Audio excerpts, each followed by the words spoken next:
सभी श्रोताओं का रामायण की कथा में हार्दिक स्वागत, अभिनंदन। आज के इस वीडियो में आप सभी के सामने प्रस्तुत है रामायण की कथा का वानर सेना का प्रस्थान। बढ़ते हैं कहानी की तरफ। हनुमान के मुख से लंका का ये विशद वर्णन सुनकर रामचंद्र बोले, हनुमान, तुमने भयानक राक्षस रावण की जिस लंकापुरी का वर्णन किया है उसे मैं शीघ्र ही नष्ट कर डालूंगा।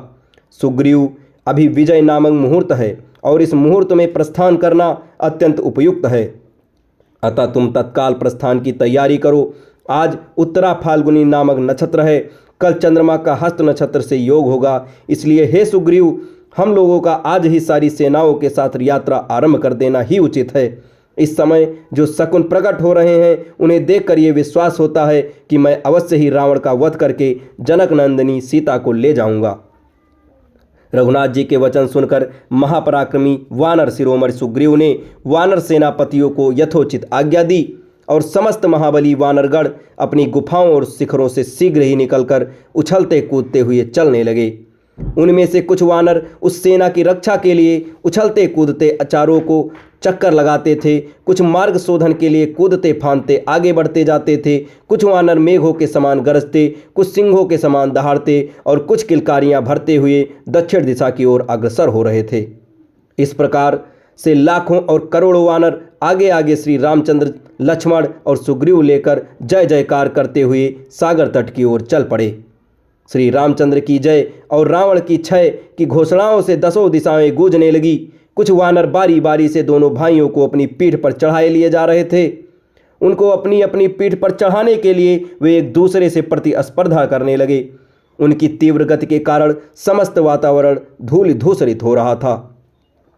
अंबर धूमिल हो गया था और आकाश में चमकता हुआ सूर्य भी फीका पड़ गया था।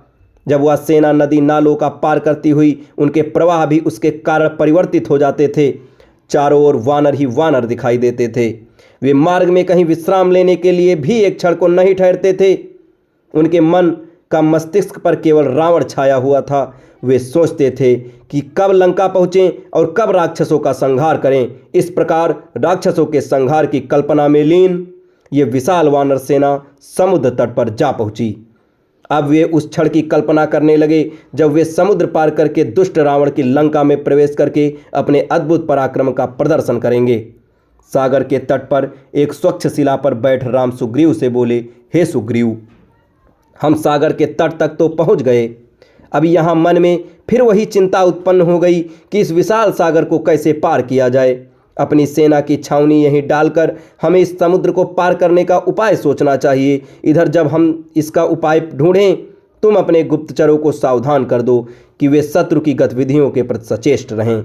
कोई वानर अपने छावनी से अकारण बाहर भी न जाए, क्योंकि इस क्षेत्र में लंकेश के गुप्तचर अवश्य सक्रिय होंगे।